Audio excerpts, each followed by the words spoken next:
Hey everyone, and in today's video we'll be checking out all the releases from Universal's Halloween Horror Nights 33. This week we've seen 6 original houses released. It all started with Slaughter Cinema 2.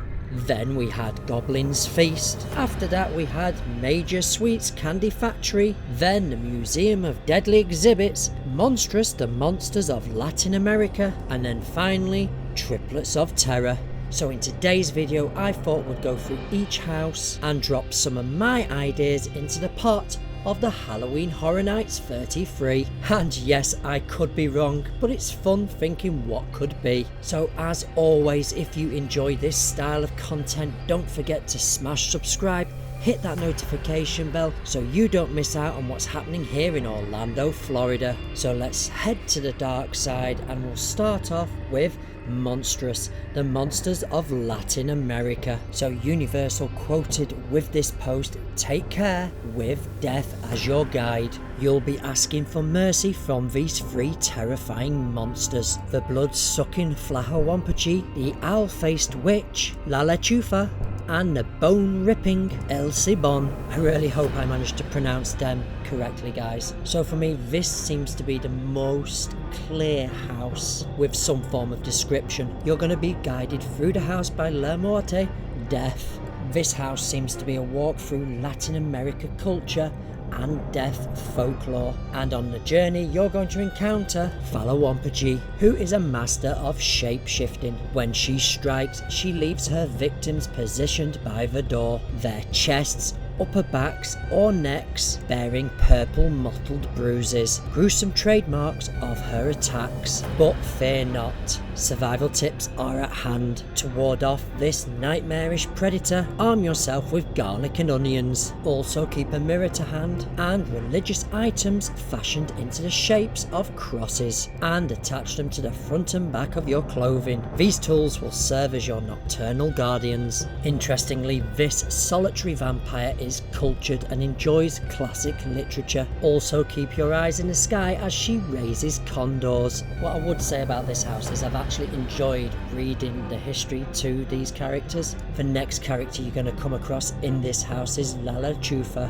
La Lechufa was once a solitary woman living on the edge of a small town, likely in the desert expanses of northern Mexico. Her solitary nature aroused suspicion of the townspeople. Then tragedy strikes and a small child goes missing, and panic grips the town. In the town's fear and desperation, the town folks accused a woman of witchcraft, blaming her for the child's disappearance. Consumed by the desire of vengeance, she strikes a deal with the devil, transforming her into a shape-shifting owl woman who hunts the night, seeking retribution. And the third character, El Cibon. The chilling whistling of El Cibon is not just a sound, it's a deadly omen. The peculiar nature of the whistle is deceiving. When you hear it close, he's actually far away, but if you heard from afar, he's dangerously near, and escape becomes nearly impossible. Only protection lies in possessing a dog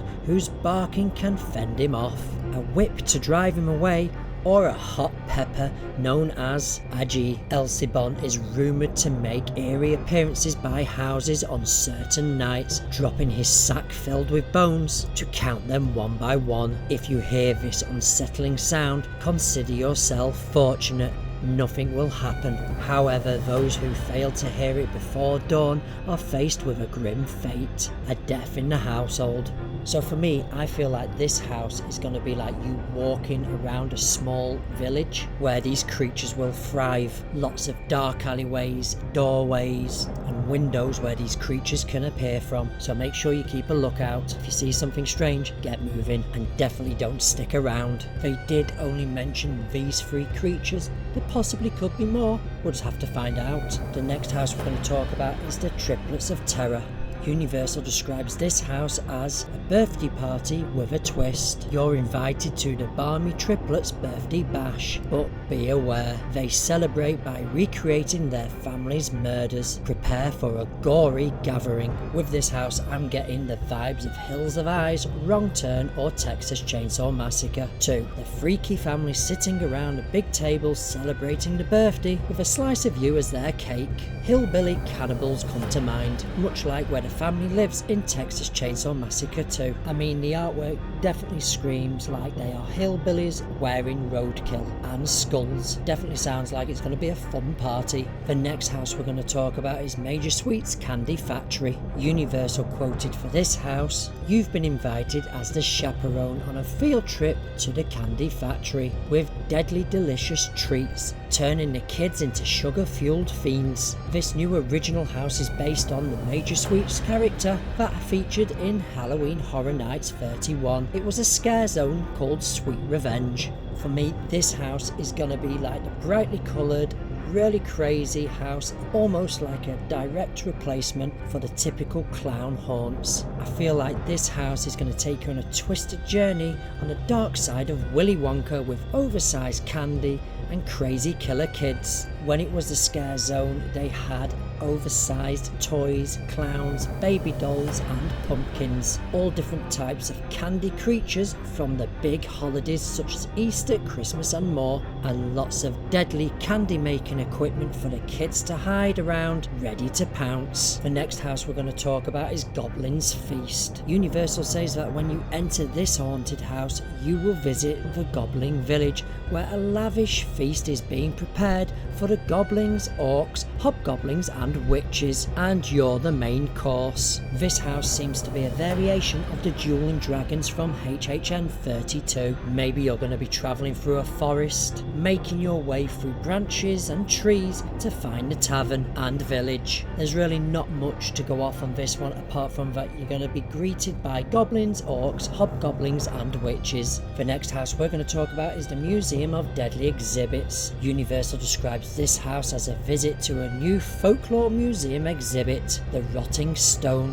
where an evil escapes from within, destroying everything in its path. Looking at the artwork for this house, it seems to have a background of marble stone with detailing around the outer edge, which kind of looks like a gravestone or crypt cover.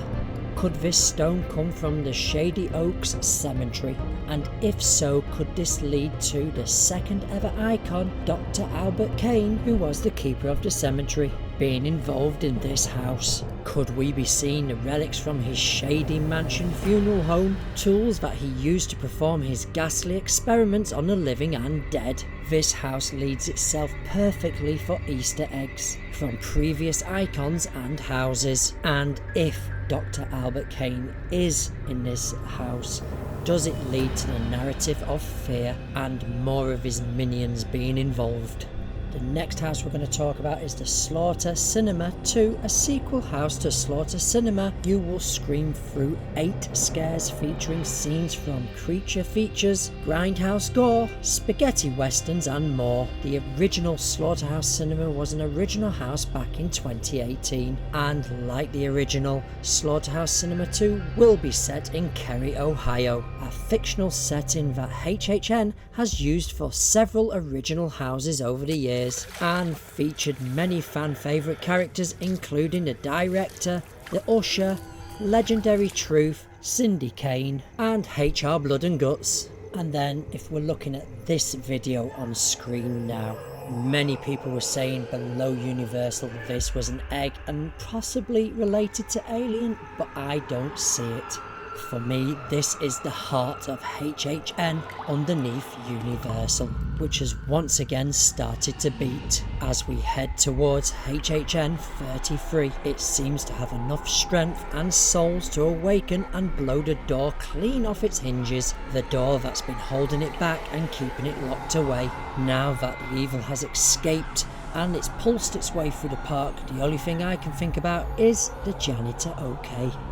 Then if we look at the shot from outside Universal at the gate, the red sky and the reflection of an evil gateway allowing the evil to pass through to our realm. I think this year could be the year where we possibly see a lot more of Fear's minions. So that's my thoughts about what's been announced over the past week for HHN 33. I've probably got most of my ideas wrong, but it's been fun to talk HHN 33, and we've still got 4 more houses to be announced, 5 scare zones and entertainment. What are your thoughts about this year's Halloween Horror Nights? Comment down below because we'd love to hear your thoughts. Please don't forget to smash subscribe if you haven't already and hit the notification bell and share with your friends and family as it really does help the channel grow. Want to keep up to date with Orlando, Florida news, events and what's going on in the theme parks? Well, don't forget to check out our website that covers everything that's happening here in Orlando, Florida, gottagoorlando.com. If you want to support our channel, we have Patreon, the link is in the description down below,